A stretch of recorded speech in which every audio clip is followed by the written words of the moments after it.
अब interest on capital का हमारा सेकंड क्वेश्चन है। अब ये फिक्स्ड कैपिटल पे है, फिक्स्ड और करंट अकाउंट कैपिटल और फिक्स्ड अकाउंट कैपिटल। तो ये वाला मैं आपको क्वेश्चन बाद में समझाऊंगी, क्योंकि ये आपका 37 क्वेश्चन उससे रिगार्डिंग है। जब फिक्स्ड और फ्लक्चुएटिंग कैपिटल का आपको क्वेश्चन क्लियर हो जाएंगे तो ये क्वेश्चन भी ईजिली हो जाएगा। 38 क्वेश्चन की बात कर लेते हैं, 38 और 39 क्लियर कर लेते हैं। 38 क्वेश्चन है आपका, लॉन्ग एंड शॉर्ट दो कंपनी है, उनकी बैलेंस शीट दे रखी है जिसमें इंटरेस्ट ऑन कैपिटल 8% से है। लॉन्ग की कैपिटल 1,20,000 है, शॉर्ट की कैपिटल 1,40,000 है, जनरल रिजर्व 1 लाख है, फिक्स एसेट 3 लाख है, अदर एसेट 60,000 है। अब लॉन्ग ने कितने पैसे निकाले? 40,000 रुपये निकाले विड्रॉ, जो उसकी ड्राइंग बनी है, और शॉर्ट की ड्राइंग बनी है 50,000 रुपये। और प्रॉफिट जो दोनों का हुआ है वो 1.5 लाख का हुआ है, जिसमें से 1 लाख रुपए उसका ट्रांसफ़र किसमें हुआ है? जनरल, मतलब 1.5 लाख के प्रॉफिट में 1 लाख रुपए जनरल रिजर्व के हैं। तो 1.5 लाख में से हम 1 लाख माइनस कर देंगे तो हमारा कितना हो जाएगा? हमारे पास आएगा 50,000। अब 50,000 में हमें दोनों को इक्वल रेशियो में डिवाइड करना होगा। तो 50,000 के 25,000 हमारे लॉन्ग के हो जाएंगे, 25,000 हमारे शॉर्ट के हो जाएंगे प्रॉफिट।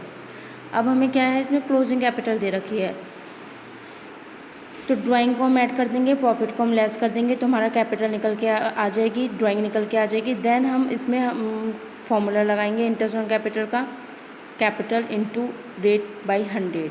तो इस तरीके से हमारा लॉन्ग का कैपिटल निकलेगा। सेम पैटर्न में हमारा शॉर्ट का कैपिटल निकलेगा, लेकिन प्रॉफिट में हमारा रिजर्व इंक्लूड है, इसलिए हमने प्रॉफिट में से रिजर्व सब्ट्रैक्ट करा, देन हमारा कैलकुलेट हुआ। अब लॉन्ग एंड शॉर्ट का कंप्लीट होने के बाद देन इसके हमने calculation interest on capital calculate करी। तो इंटरेस्ट ऑन कैपिटल का हमने सिंपल फार्मूला लगाया, कैपिटल इनटू रेट अपॉन 100। ऐसी सेम क्वेश्चन नेक्स्ट उसमें हमने शॉर्ट का निकालते हुए करी। तो आई होप इसमें कोई कन्फ्यूज़न नहीं होना चाहिए। अब जितने भी मैंने एग्जाम्पल क्लियर करें इंटरेस्ट ऑन कैपिटल, कोई कन्फ्यूज़न नहीं होना चाहिए। फिक्स्ड एंड फ्लक्चुएटिंग कैपिटल के जब मैं आपको कॉन्सेप्ट क्लियर कर दूँगी, उसके रिगार्डिंग क्वेश्चन सेंड कर दूँगी, तो उसमें भी क्लियर नहीं होगा। अब हम फिक्स कैपिटल, फ्लक्चुएटिंग कैपिटल और profit loss in appropriation account देखेंगे कि इन सब की कैसे कैलकुलेशन होती है हमारी। अब है मोली एंड भोली कंट्रीब्यूट कर रही हैं 20,000 एंड 10,000 अपनी कैपिटल बिजनेस में। 6% इंटरेस्ट ऑन कैपिटल है, जिसमें रेशियो 2:3 में ही डिवाइड कर रही हैं। नेट प्रॉफिट इन्हें जो हुआ है वो 1,500 रुपये का हुआ है। जब डिस्ट्रीब्यूशन हमें इसमें क्या क्या शो करना है, डिस्ट्रीब्यूशन प्रॉफिट शो करना है। कोई एग्रीमेंट नहीं है, मतलब कोई पार्टनरशिप डीड नहीं है इंटरेस्ट ऑन कैपिटल के रिगार्डिंग। जब पार्टनरशिप डीड नहीं होती तो इंटरेस्ट ऑन कैपिटल का हम कुछ ज़्यादा मैटर शो नहीं करते हैं। ये हम फर्स्ट पार्ट में देख चुके हैं, फर्स्ट कॉन्सेप्ट में। फिर कोई क्लियर एग्रीमेंट भी नहीं, मतलब कुछ एग्रीमेंट है तो, लेकिन क्लियर नहीं है एग्रीमेंट इंटरेस्ट ऑन कैपिटल कैसे चार्ज करना है। तो इसमें हम कैसे करेंगे? सबसे पहले हम प्रॉफिट एंड लॉस एप्रोप्रिएशन बनाएंगे, इंटरेस्ट ऑन कैपिटल बनाएंगे।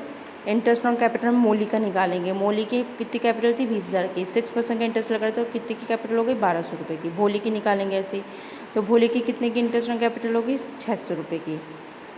टोटल कैपिटल कितनी हो गई? 1,800 रुपये की। अब देखेंगे मोली ने जो मतलब नेट प्रॉफिट था 1,500 रुपये का, तो मोली के हम अमाउंट देखेंगे। मोली की आ रही थी हमारी कितनी कैपिटल? 1,200 रुपये की। तो नेट प्रॉफिट इनटू हम करते हैं जो कैपिटल का अमाउंट होता है, हम जिसमें अमाउंट निकालना होता है इंटरेस्ट ऑन कैपिटल का, नेट प्रॉफिट इनटू टोटल हमारी कैपिटल कितनी हो गई है? 1,800 रुपये। तो नेट प्रॉफिट इनटू मोली की कितने रुपये कंट्रीब्यूट हुए हैं? 20,000 रुपये कैपिटल के कंट्रीब्यूट हुए हैं, तो उसका इंटरेस्ट आ रहा है 1,200 रुपये। तो 1,200 डिवाइड बाई 1,800, फिर 1,000 रुपये आ जाएगा इसका मोली का। ऐसे भोली का देखेंगे।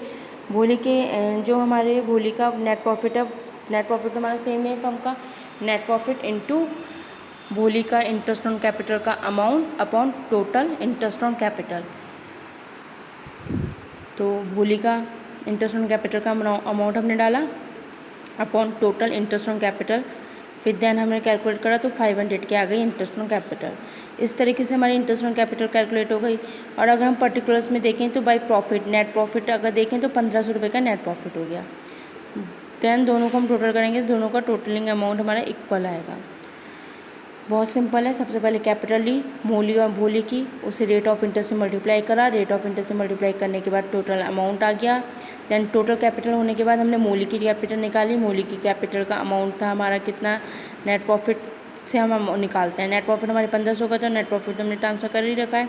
तो 1500 में हमने देखा मोली के शेयर्स कितने हैं, मोली के हैं 1200। अब हम इसे ऐसे भी निकाल सकते हैं कि 12/1800 में आप सबसे पहले 2 6 ज़ा 12, 2 9 ज़ा 18, 3 2 ज़ा 6, 3 6 ज़ा 9, 3/2 कर लीजिए और 2/3 कर लीजिए। इधर 2 6 ज़ा 12, 2 9 ज़ा 18, 6 9, 3 2 ज़ा 6, 2:3 आएगा। तो ऐसे भी आप कैलकुलेट कर सकते हैं और दूसरे इस पैटर्न से भी कर सकते हैं। और रेशियो है 2/5, 2/5 से अगर आप कैलकुलेट करके देखेंगे मोली एंड भोली के शेयर्स, तो आपके गलत आएंगे, क्योंकि वो आपको प्रॉफिट शेयरिंग नहीं करना है अभी, क्योंकि साफ साफ है लिखा हुआ कि कोई एग्रीमेंट नहीं हुआ है। तो प्रॉफिट शेयरिंग में आप नहीं कर सकते उस सिचुएशन में। अगर एग्रीमेंट होता तब हम डिवाइड कर सकते थे प्रॉफिट शेयरिंग में। अब भी बात करते हैं कि उधर क्लियर एग्रीमेंट है कि इंटरेस्ट ऑन कैपिटल चार्ज हुआ है। जब एग्रीमेंट क्लियर है कि इंटरेस्ट ऑन कैपिटल चार्ज किया है, तो डायरेक्ट आप इंटरेस्ट ऑन कैपिटल का अमाउंट लिखेंगे, नेट प्रॉफिट लिखेंगे, इंटरेस्ट ऑन कैपिटल का अमाउंट लिखेंगे। देन आप मोली एंड भोली के शेयर जैसे 2/5 एंड 3/5, जैसे अभी मैं आपको क्लियर कर रही थी, 2/5 एंड 3/5 से आप क्लियर करेंगे। देन आपका जो अमाउंट है उसमें आपका 300 रुपीज़ का, जैसे आपको लॉस हो रहा है कितने का, 300 रुपीज़ का, क्योंकि आपको अमाउंट टोटल करना है। तो 300 रुपीज़ के लॉस से आप मोली एंड भोली के शेयर्स देख लेंगे। इस तरीके से आपका ये क्वेश्चन कंप्लीट होता है। यहाँ पे अगर कोई कन्फ्यूज़न होता है तो आप लोग मुझसे पूछ लीजिएगा क्वेरी टाइम पे।